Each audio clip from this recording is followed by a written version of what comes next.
솔로몬 왕 이후에 남북이 분열됐죠. 양쪽으로 갈라진 게 이제 분열됐다는 표시예요. 분열됐는데 남쪽은 유다로, 북쪽은 이스라엘이라는 이름으로 나뉘어졌어요. 그렇게 나뉘어진 지 130여 년 정도 지났어요. 130년.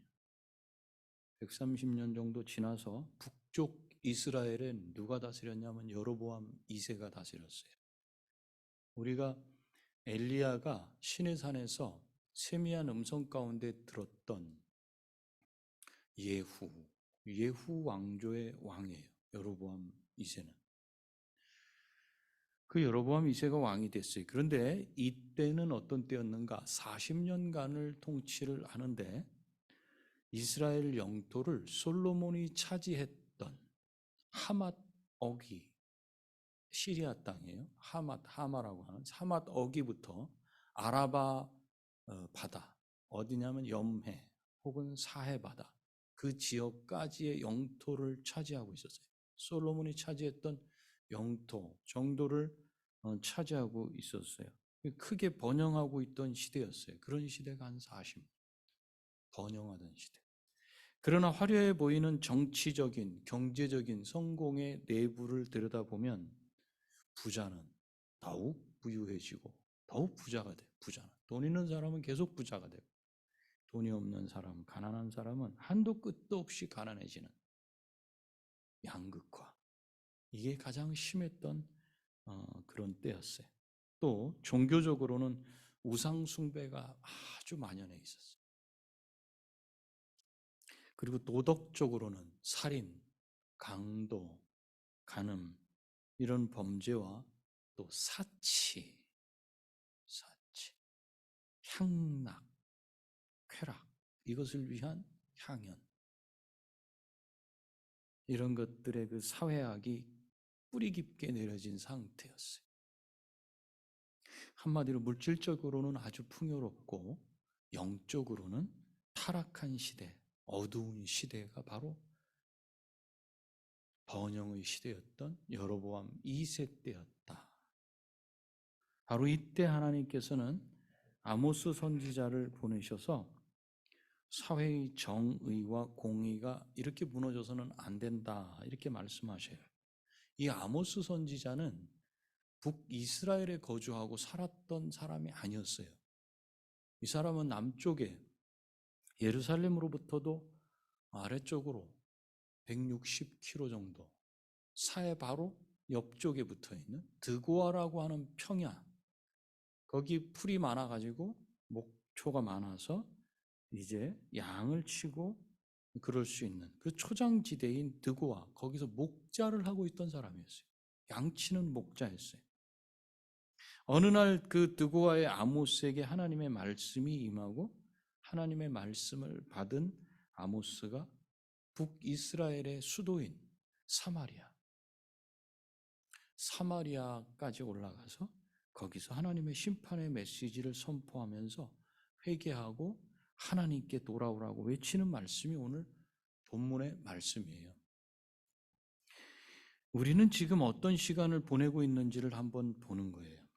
경제적으로 큰 문제가 없고 겉으로 보기에 화려하지는 않지만 그래도 먹고 사는데 문제가 없고 시장이 없고 자녀들 뒷바라지하기에 큰 걱정 근심 없는 시기를 지나고 있지는 않는가.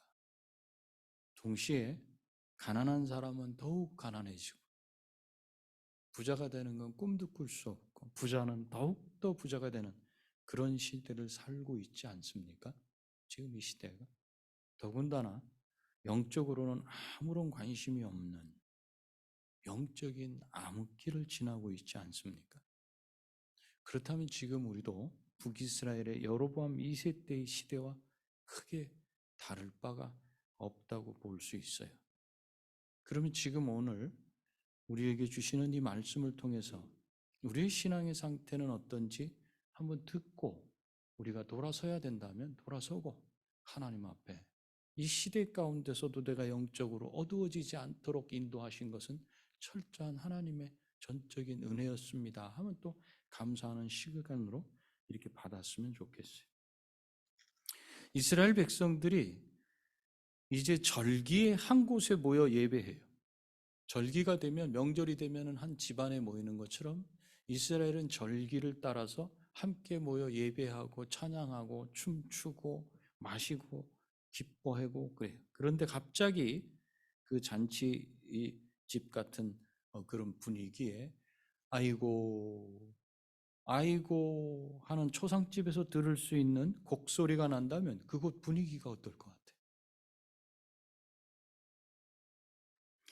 오늘 본문 16절, 17절은 이렇게 말씀하고 있어요. 사람이 모든 광장에서 울겠고 모든 거리에서 슬프도다 슬프도다 하겠으며 농부를 불러다가 애곡하게 하며 울음꾼을 불러다가 울게 할 것이며 모든 포도원에서도 울리니 이는 내가 너희 가운데로 지나갈 것임이라. 여호와의 말씀. 모든 사람이 울겠고, 운다는 단어가 몇 번 나와요. 사람이 부족해가지고 전문적으로 곡하는 사람을 불러다가 울게 하겠대요. 그 이유는 내가 너희 가운데로 지나갈 것이기 때문이다. 하나님의 지나가신다는 건 우리가 출애굽할 때 유월절이라는 걸 알아요. 죽음의 사자가 문지방과 인방의 피를, 양의 피를 받은 이렇게 바른 집은 거기는 넘어갔잖아요. 지나갔잖아요. 그죠? 그것은 구원이었어요. 그런데 여기서 하나님이 지나가시는 건 구원이 아니라 심판이에요. 심판. 죽음의 사자가 이스라엘의 곳곳을 지나갈 때는 사방에서 어떤 소리가 나는가? 곡소리가 난다는 거예요. 아이고, 아이고. 그래서 1절에서는 이렇게 말하는 거예요. 이스라엘 족속아, 내가 너희에게 대하여 애가로 지은 이 말을 들으라. 애가, 슬픈 노래라는 거예요. 오늘 5장은 슬픈 노래예요. 잔치집에 곡소리를 내는 노래예요. 결혼식장에 와서 아이고 아이고 하는 거예요. 분위기가 싸해지죠. 그렇게 곡소리 나고 다 죽게 생겼다 그러지만 하나님은 이스라엘이 살 수 있는 길이 있다고 말씀하셔요. 그것이 4절에서 6절까지 나오는 말씀이에요. 말씀을 한번 볼까요? 여호와께서 이스라엘 족속에게 이와 같이 말씀하시기를 너희는 나를 찾으라 그리하면 살리라. 베델을 찾지 말며 길갈로 들어가지 말며 브엘세바로도 나아가지 말라. 길갈은 반드시 사로잡히겠고 베델은 비참하게 될 것임이라 하셨나니 너희는 여호와를 찾으라 그리하면 살리라. 그렇지 않으면 그가 불같이 요셉의 집에 임하여 멸하시리니 베델에서 그 불들을 끌 자가 없으리라. 여기 요셉의 집은 에브라임 지파를 말해. 에브라임 지파는 북이스라엘 10지파를 대표로 하는 이름이에요. 그러니까 북이스라엘. 너희는 여호와를 찾으라 그리하면 살리라. 이 말씀이 2번 나와요. 그런데 본문에서는 여호와를 찾으라 그러면서 찾지 말라고 하는 게 또 나와. 그게 뭐예요? 베델을 찾지 말아라. 하나님은 이스라엘 백성들을 향해서 우상 숭배의 장소였던 길갈이나 베델로 돌아가지 말고 여호와를 찾으라 이렇게 말씀하셨어요. 베델에는 뭐가 있었어요? 여로보암의 죄 아시죠? 금송아지가 있었어요. 금송아지 우상이 있었어요. 그리고 길갈은 이스라엘 백성들이 요단강을 건넌 후에 길갈에서 할례를 받았던 역사적인 중요한 그런 장소예요. 또 브엘세바는 어떤 곳이에요? 구약의 믿음의 조상이라고 하는 아브라함이 살던 곳이에요. 이삭의 우물들이 있던 곳이 바로 거기였어요. 아마도 이스라엘 백성들은 그런 곳을 순례하면서 자신들에게 있는 찬란한 그 신앙적인 유산들로 인해서 흐뭇해하고 자신들이 아주 신앙이 좋은 사람인 것처럼 착각했던 것 같아요. 그러나 하나님은 이스라엘 백성들의 그런 형식주의로부터 돌아서서 하나님을 인격적으로 만나고 하나님을 바르게 섬기는 자리로 나아가라고 말씀하셨어요. 그렇지 않으면 그 땅에 패망이 갑자기 이르고 그 땅은 황무지가 될 것이다. 이것이 6절부터 13절까지 있는 말씀이에요. 신앙의 열심과 열정이 있어서 자기네 땅이 아닌 남쪽의 브엘세바까지 찾아갔어요. 성지를 찾아갑니다. 거룩한 땅이라고, 거룩한 역사적인 흔적이 있는 곳이라고 가면서 그 돌을 더듬으면서 내가 아브라함의 후손이지. 내가 여기 와서 한번 돌에 손을 대고 만짐으로써 내가 바로 하나님의 사람이고 내가 구원받을 사람이 맞지.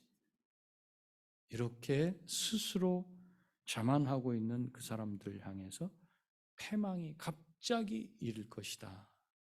그리고 그 땅이 황무지가 될 것이다. 이렇게 말씀하고 계셔요. 그것은 하나님이 아닌 사람들이 기뻐하고 뿌듯해하는 그런 행동 때문이었다. 그것이 우리가 읽지는 않았지만 아모스 4장 5절에 보면 거기 이렇게 나와요. 4절부터 쭉 아침마다 너희 희생을 3일마다 11조를 드리고 누룩 넣은 것을 불살라 수은제로 드리고 낙헌제를 토리내어 광포하려무나 이스라엘 자손들아 이것이 너희의 기뻐하는 바니라 이렇게 말씀하고 있어요. 예배를 드리는데 자기 만족이에요. 자기만. 너희의 기뻐하는 바니라 경고하셨어요. 너희가 신앙에 열심이 있고 열정이 있어서 남쪽에 있는 브엘세바까지 가고 길갈에 가고 베델에 가서 예배를 드리고 있지만 그건 너희의 기뻐하는 바니라. 예배는 하나님이 기뻐하셔야지 우리가 기뻐하는 건 의미가 없어요. 우리가 기뻐하는 예배가 오랜 시간 드려지면 그 예배의 성격은 어떻게 되냐면 자기만족으로 가게 돼 있어요. 결국 하나님이 기뻐하시지 않는 예배를 위해 베델과 길갈과 브엘세바까지 찾아가는 것은 우상을 숭배하는 것이었어요. 하나님을 숭배하는 게 아니었어요. 그래서 찾아가면 안 된다. 찾아가지 말아라. 찾지 말아라. 그러는 거예요. 그래서 아모스가 하는 말이 길갈은 잡혀갈 것이고 베델은 허무하게 될 것이라. 그러면서 너희는 여호와를 찾으라. 그리하면 살리라. 이 장소의 문제가 아니고 열심의 문제도 아니었어요. 예배의 대상에 대한 문제였어요. 그 예배의 대상은 누구예요? 8절에 이렇게 나와요. 8절 말씀. 묘성과 삼성을 만드시며, 묘성은 별자리, 황소자리 7별, 삼성을 만드시며, 오리온 자리를, 별자리를 말해요. 그러니까 한마디로 우주를 만드시며 사망의 그늘을 아침으로 바꾸시고 어둠을 새벽빛으로 바꾸시고 낮을 어두운 밤으로 바꾸시며 낮을 밤으로 바꾸시는 분, 바닷물을 불러 지면에 쏟으시는 이를 찾으라. 그의 이름은 여호와시니라. 무슨 뜻입니까? 그 예배의 대상은 누군가? 만물의 주관자라는 거예요. 우주 만물을 다스리시는 분이시라는 말씀이에요. 아무런 능력도 베풀 수 없는 허무한 우상들을 버리고 천지의 창조자시고 우주를 질서로 다스리시는 살아계신 하나님을 찾아야 된다. 그걸 말씀해요. 그분은 인간의 생사화복을 주관하시는 하나님이셔요. 부자가 어느 때까지 부자가 될 것이며 가난한 자가 어느 때까지 가난한 자가 될 것입니까? 그 모두를 주관하시는 분이 하나님이시라는 거예요. 이스라엘은 만물을 주관하시는 하나님을 의지하지 않았다는 거예요. 하나님의 정의와 공의를 무시했다는 거예요. 그러면 하나님을 찾는다는 건 뭐예요? 하나님을 찾는다는 거. 우리도 하나님을 찾는다 그래요. 하나님을 찾는 게 도대체 무엇입니까? 14절 15절이에요. 같이 읽어볼까요? 14절 15절 시작. 너희는 살려면 선을 구하고 악을 구하지 말지어다. 만군의 하나님 여호와께서 너희의 말과 같이 너희와 함께 하시리라. 너희는 악을 미워하고 선을 사랑하며 성문에서 정의를 세울지어다. 만군의 하나님 여호와께서 혹시 요셉의 남은 자를 불쌍히 여기시리라. 하나님을 찾는다는 건 하나님을 부르고 예배하는 것으로 끝나는 일이 아니었어요. 하나님을 찾는다는 것. 신앙생활이라고 하는 것은 현실 속에서 내가 살아내야 하는 삶의 표현이에요. 신앙생활은 현실 속에서 내가 어떻게 살아내야 되는가, 어떻게 살고 있는가가 신앙생활이 뭔지를 보여주는 거예요.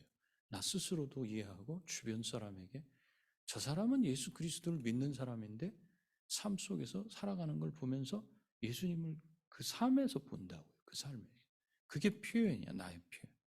하나님을 찾으면 살리라고 말씀하셨는데 살려면 어떻게 해야 된다? 선을 구하고 악을 구하지 말아야 된다. 더 적극적으로 악을 미워하고 선을 사랑해야 한다. 선을 사랑한다는 게 뭐예요? 선을 사랑한다. 그 말씀에 있어요. 성문에서 정의를 세우는 일이었다. 성문에서 정의를 세운다. 이해하기 어려운 말인데 그때 당시에 이 도시 구조 자체가 성문이라고 하는 곳에서 법정이 거기서 열려요. 시청이 거기 있고 법정이 거기 있고 여관이 거기 있고 법정이 거기서 열리는데 그때 열리는 법정에서 정의를 세워야 된다. 즉 뇌물을 받고 판결을 굽게 하지 않는 일이 거기서 일어나는 게 선을 찾는 것이다. 선을 구하는 것이다. 부당한 처우를 받아서 갈 곳 없는 약자의 눈물을 닦아주는 곳이 바로 선을 찾는 것이다. 고아와 과부를 외면하지 말고 그들의 고통을 남의 일로 생각하지 않고 돌보아야 하는 것이 선을 찾는 것이다. 그때 하나님이 함께 하실 것이다. 너희가 하나님이 함께 하신다라고 말했던 그것은 바로 이 선을 행하는 그 자리, 선을 찾는 그 자리, 약자가 고통받지 않게 하는 그 자리, 내 이익 때문에 다른 사람을 짓밟지 않는 그 자리에서 하나님이 함께 하심이 나타난다. 이것이 정의를 세우는 일이었어요. 이것이 하나님을 찾는 것이. 하나님을 찾는. 그런데 선을 구해야 했던 이스라엘은 선을 구했어요? 악을 미워하라 그랬는데 악을 사랑했어요. 그게 7절부터 쭉 나와요. 7절, 10절, 11절, 13절 말씀이에요. 이스라엘이 하나님이 명령하신 대로 살아내지 못해서 하나님의 명령을 내가 그 명령대로 살아내면 그게 공의롭다. 이렇게 말씀하셔요. 하나님의 명령. 그러면 내가 그걸 따르면 하나님과의 관계가 만족스러워져요. 하나님이 원하시는 바대로 내가 했기 때문에 이 관계가 성립이 돼요. 그게 공의예요.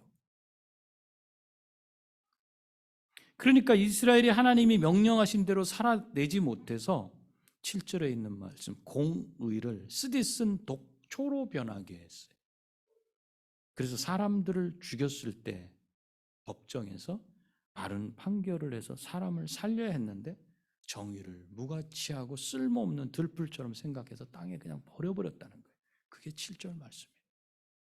공의 버리고 정의 버리고 법정에서 법대로 재판이 제대로 이루어져서 사람을 살려야 되는데 법정도 엉망이고 하나님과의 관계 가운데 하나님의 명령을 따르는 것도 엉망이고 또 아브라함이 하나님을 믿었을 때 이걸 의롭다 그랬죠. 똑같은 단어예요. 공의. 그러면 그것은 내가 하나님의 말씀대로 그대로 그 말씀을 믿는 것. 그래서 하나님과의 관계가 바르게 형성되는 것. 이것도 공의예요. 근데 공의롭지 않으니까 보니까 법정에서도 정의로운 게 이루어지지 않아. 법정에서 정직하게 말하고 잘못된 것을 잘못됐다고 말하는 자들이 발을 붙일 수 없게 했어요. 10절. 옳지 않은 걸 옳지 않다고 말하는 사람들이 설 수 없는 시대가 됐어요. 교회 안에서도 만약에 이런 일이 벌어진다면 그것은 악을 구하는 일이라는 거예요. 악을 구하는 일. 부자들은 가난한 자들을 착취의 대상으로 삼았어요. 11절. 그래서 과도한 세금을 지우게 했어요. 살기 어렵게 만들어 입에 욕 나오게 만들어 버렸어요. 하나님을 섬기는 일보다 부당한 세를 거두고 뇌물을 받는 일이 그들에게는 더 중요했어요. 자기 이익을 위해서. 이스라엘 안에서 공의와 정의는 더 이상 사회를 지탱해 나가는 그런 기준이 되지 못했어요. 선이 없어졌다는 말이에요. 지금 이 시대의 교회가 이게 없어졌어요. 선이 없어졌어요. 선이. 기준이 없어졌어요. 하나님의 백성이라고 하면서 왕이신 하나님의 다스림을 받는 사람을 더 이상 볼 수 없게 되었다. 이렇게 되자 당시의 지혜자들, 일명 분별력이 있다고 하는 그 사람들조차도 자기의 이익에 해가 되는 일에 입을 벌리지 않아요. 말을 하지 않아요. 더 이상 입을 닫아요. 바른 소리를 해야 되는데 바른 소리를 하지 않아요. 입 닫기 시작하면 무슨 일이 닥치는가? 이렇게 되면 하나님의 심판이 곧 임하게 됩니다. 심판의 때가 오게 됩니다. 지금 여로보암 시대가 바로 그런 시대예요. 여로보암이 죽고 나서 몇 년 후에 멸망하는지 아세요? 20년 조금 지나서 멸망하게 됩니다. 북이스라엘. 결국 그들은 하나님과의 관계에 있어서 하나님께 불의를 행했어요. 불의라는 게 뭡니까? 아까 예배를 드리면서 누구의 기쁨? 자기들의 기쁨이라 그랬죠. 이게 불의예요. 하나님을 기쁘시게 하지 않는 게 불의라는 거예요. 불의를 행했어요. 또 사랑과의 관계에 있어서도 이웃에게 해를 끼치고 악을 행하고 있었어요.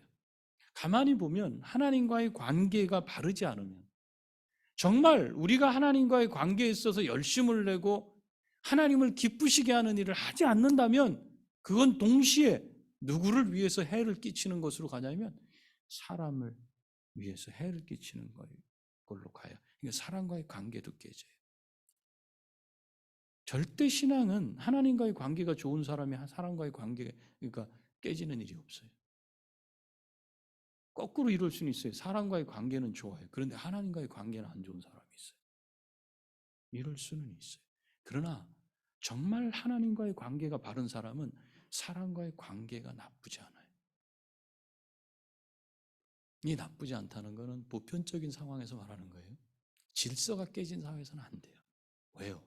질서가 깨진 사회에서는 하나님의 그 마음으로 사람들에게 말을 하는 걸 사람들이 듣질 않기 때문에 관계가 좋아질 수가 없어요.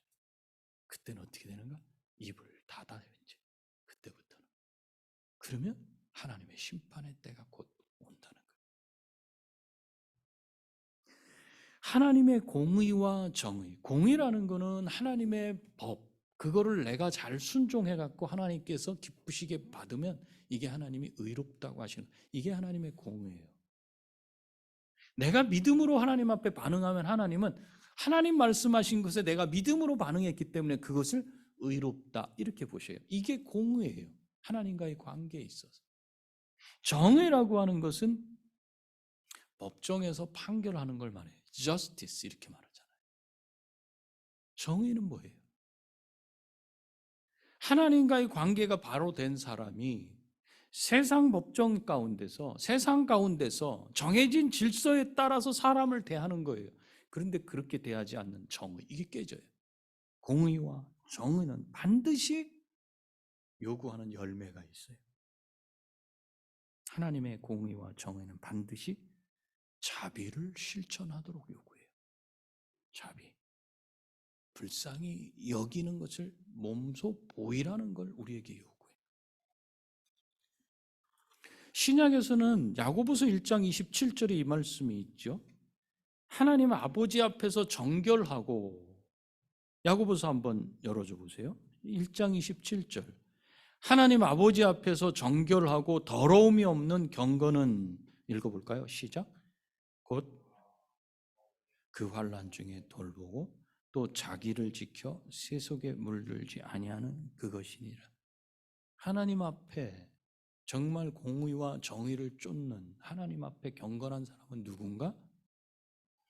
환난 중에 고아와 과부를 돌보는 사람이에요. 그리고 자기를 세속에 물들지 않게 하는 사람. 다른 사람을 도울 겨를이 없어, 내 생각 때문에. 이렇다면 경건은 깨졌다는 거예요. 고린도후서 8장에 우리 주님은 우리 주 예수 그리스도의 은혜를 너희가 알거니와 부요하신 이죠. 하나님의 아들이시고 하나님이셔요. 부요하신 분이셔요. 그런데 너희를 위하여 가난하게 되심은 그의 가난함으로 말미암아 너희를 부요하게 하려 하심이라. 내가 가난하게 되는 것은 다른 사람을 부요하게 하기 위한 이유가 된다는 거예요. 하나님 앞에 경건한 사람, 하나님의 공의와 정의에 합한 사람은 자기는 가난할지라도 다른 사람을 유익하게 해주는 그 일에 헌신할 수 있는 사람이라는 거죠. 우리 주님을 본받는다면. 그래서 하나님을 바로 섬기는 사람은 반드시 다른 사람을 향해서 손내밈, 도움이 나타나야 된다. 이렇게 하나님을 바로 섬기지 못하는 사람들은 그럼 어떻게 되는가? 갑작스럽게 망하게 된다. 9절 11절이에요. 여러분 성경 9절 11절에 나와요. 자기가 부지런히 돌로 갖다가 집을 졌대. 부지런히 수고했지만 아무런 열매도 얻지 못하게 되는 화를 당하게 된다.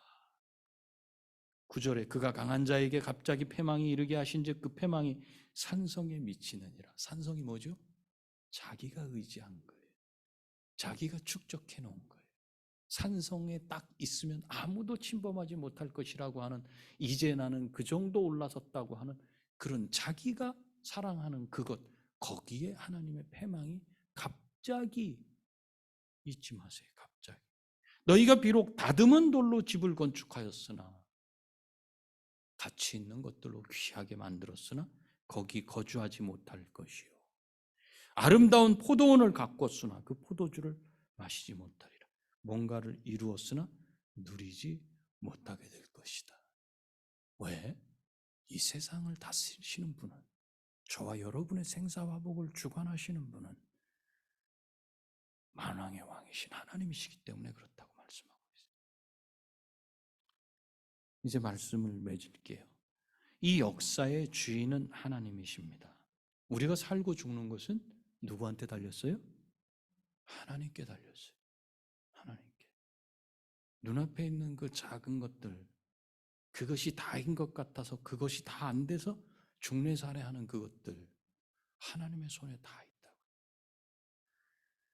너희는 여호와를 찾으라 그리하면 살리라는 말씀은 반대로 너희는 나를 찾지 말아라 그러면 죽을 것이다. 이걸 말씀해요. 너희는 나를 안 찾아도 된다. 그러면 죽을 것이다. 이스라엘 백성들은 자신들의 미래가 또 종교 행위의 열심과 자기 만족에 있지 않다는 것을 알아야 했어요. 내가 예배를 드리는데 이렇게 해서 내가 마음이 뿌듯하면 되고, 그냥 오늘 마음이 평안하면 되고, 다 뭐예요? 내 느낌이야. 하나님이 기뻐 받으셨는지 하나님이 기뻐하시는지 관계없어. 그냥 내 생각에 맞으면 되고 내가 기쁘면 돼. 나를 조금이라도 불편하게 하는 말씀이 튀어나왔다든지 그러면은 그날 예배는 망쳐져. 누가 기뻐하는 거죠? 내가 기뻐하는 거예요. 지금 이 북이스라엘 번영의 시대 40년을 지나고 있었던 이 태평성대 같은 이 시대를 지났던 여로보암 2세 때 북이스라엘 사람들은 이걸 깨달았어야 돼요. 네 기쁨 말고 내 기쁨, 하나님 기쁨. 참된 예배가 뭡니까? 뭐가 나를 영원한 생명으로 인도합니까? 나의 만족과 기쁨을 느끼는 것이 아니었습니다. 하나님과의 관계가 희미해지고 어두워지면 곧바로 무너지는 건 사람과의 관계입니다. 애써 여러분들 그 관계 잘 유지하려고 별의별 수단 다 쓰죠. 허무한 거. 그래서 인간이 마땅히 행해야 될 도리가 무너지고 나면 가정, 교회, 사회, 국가, 질서가 마비됩니다. 한마디로 기준이 없어져요. 지금 이 시대는 기준이 사라진 시대라 그랬죠. 시작이 어디서부터인지 아세요? 교회입니다. 시작이 누구부터인지 아세요? 신자입니다. 이 시대, 이 사회가 건강하게 가느냐 마느냐는 누구한테 달려있는 줄 아세요? 대통령에게 달려있어요? 착각하지 마세요. 하나님께 달려있어요. 누구를 통해? 그 하나님을 신뢰하고 공의와 정의를 따르는, 선을 추구하고 악을 미워하는 그리스도인을 통해서 일어나는 일이에요. 저와 여러분들이 그냥 겉으로 보기에 아무것도 아닌 사람들 같죠? 그냥 나 사는 것도 힘들어요. 그런 존재 같죠? 그러나 하나님 보시기에 의인이에요. 그러니 공의와 정의를 따라서 선을 추구하고 사회를 제발 좀 썩지 않도록 해라 이거예요. 왜 역할을 안 합니까? 이스라엘 북이스라엘과 같은 시대를 여러분 맞이하시겠습니까? 하나님 말씀을 기준 삼는 것을 싫어하는 세대, 지금 이 시대가 그 시대. 잔소리로 생각해. 잔소리. 회개하십시오. 말씀을 조금이라도 더 듣는 것을 아주 지겨워하고 힘들어하는 그런 모습 회개해야 됩니다. 여러분이 아무리 이루어봐야 한꺼번에 하나님이 그 누리지도 못하고 가져가 버리신다는 거. 그거 뺏어서 옆 사람 주시면 어떡할 거예요? 신앙생활이 무너지면 모든 것이 마비돼요. 사회악이 거기서부터 나와요. 거기서부터. 여러분 한 사람이 신앙생활을 제대로 하시면 이 나라를 살리는 거예요. 어디 헛된 데다가 여러분 관심 두지 마시고 저와 여러분이 바른 신앙생활을 하면 내 가정 일단 살린다 생각하세요. 두 번째, 교회가 살아난다. 세 번째, 이 주변이 살아나요. 그러면 나라가 살아요. 신앙생활은 우리가 삶 속에서 살아내야 하는 우리의 책임이에요. 이 시대도 아모스가 살았던 시대처럼 물질적으로 풍요로운 시대예요. 그건 거꾸로 영적으로는 눈이 덮이는 어두운, 귀가 닫히는, 들리지 않는, 그리고 마음이 굳어져가는 그런 시대라는 것을 반영해줘요. 형식적인 신앙생활, 이것이 일반화된 지 너무도 오래됐어요. 하나님의 말씀을 짓밟고 무시하는 너무나도 우스운 시대가 됐어요. 내 말보다도 못해. 내 생각보다도 못한 시대. 예수님께서 이렇게 경고하시는 말씀을 들으세요. 마태복음 7장 말씀입니다. 한번 읽어볼까요? 나더러 주여 주여 하는 자마다 나 천국에 들어갈 것이 아니요 다만 하늘에 계신 내 아버지의 뜻대로 행하는 자라야 들어가리라. 그날에 많은 사람이 나더러 이르되 주여 주여 우리가 주의 이름으로 선지자 노릇하며 주의 이름으로 귀신을 쫓아내며 주의 이름으로 많은 권능을 행하지 아니하였나이까 하리니 그때 내가 그들에게 밝히 말하되 내가 너희를 도무지 알지 못하니 불법을 행하는 자들아 내게서 떠나가라 하리라. 아멘. 아모스 말씀을 한마디로 딱 요약하면 마태복음 7장의 산상수훈에서 예수님께서 하신 말씀이에요.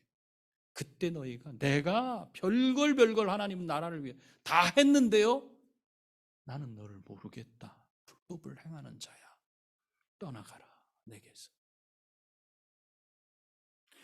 하나님을 찾는 것은 하나님 뜻대로 행하는 것입니다. 심판주로 오시는 주님께로부터 나는 너를 모른다 하는 말을 듣는 것처럼 비극은 없을 거예요. 오늘 우리가 본 너희는 여호와를 찾으라 그리하면 살리라는 말씀은 이 아모스서를 제가 준비하면서는 이게 순서에 있으니까 제가 이걸 했는데 어려웠어요. 예언서를 잘 설교를 안 해요. 왜요? 들으면 겁이 나고 뜨거우니까 따가우니까.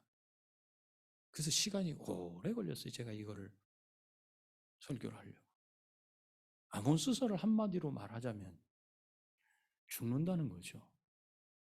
곡소리 나는 걸 말씀하잖아요. 심판하시는 걸 말씀하잖아요. 그런데 아모스가 전체가 9장이에요. 근데 오늘 읽은 본문 살겠다는 말씀이 들어있는 말씀이 5장에 들어있어요. 앞에 4장, 뒤에 4장 딱 정가운데. 하나님의 마음이 어디에 있는 건지 아십니까? 하나님의 마음이 살리겠다는 것. 진노 중에라도 살 길을 내시는 하나님의 마음은 여러분이 회개하고 돌아오기를 바라신다는 뜻입니다. 궁극적으로는 이스라엘이 20여 년 지나고 나서 멸망해요. 그러나 결국 누굴 통해서 또다시 돌아오라고 말씀하시죠? 하나님의 아들을 이 땅에 보내신 것. 그래서 너희는 살기 위하여 선을 구하고 악을 구하지 말지어다. 만군의 하나님 여호와께서 그 다음 쓴 단어가 뭐예요? 여기 뭐라고 썼어요? 만군의 하나님 여호와께서 그 다음에 혹시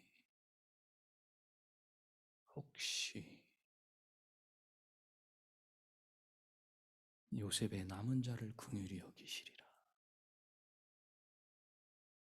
하나님이 무서운 분으로 나를 힘들게 하고 심판하시고 가장 정죄하시고 그게 아니라 나를 살리시는 분으로 혹시 남은 자면, 너희가 끝까지 남는다면, 끝까지 충성한다면 생명의 면류관으로 주시리라. 요한계시록에서 말씀하신 주님이 우리에게 갚아주실 거예요.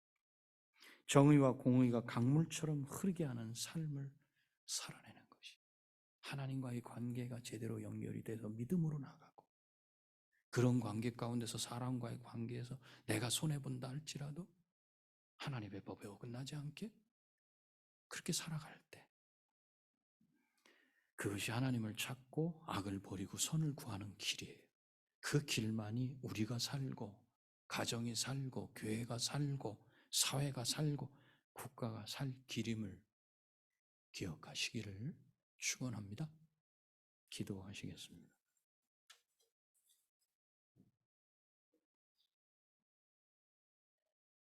여러분 말씀 들으신 대로 하나님이 주신 은혜 따라서 기도하면서 내가 하나님을 사랑하게 해주십시오. 그리고 이웃을 사랑하게 해주십시오. 먼저는 우리 성도를 사랑하게 해주십시오. 이렇게 기도하겠습니다.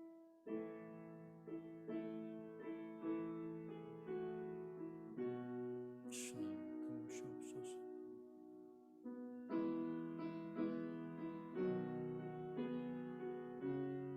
주님 도우시옵소서.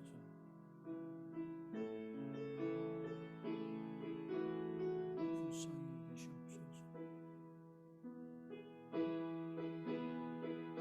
하나님 아버지,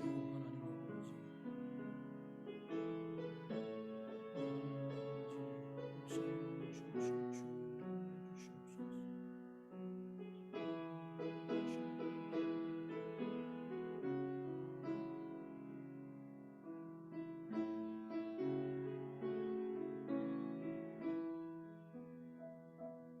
오 주님, 아무것도 아닌 것 같은 사람, 돌아서 보면 내가 무엇을 이루었는가 후회하며 갈 수 있는 그저 먼지와 같은 사람, 그러나 하나님의 부르심 받아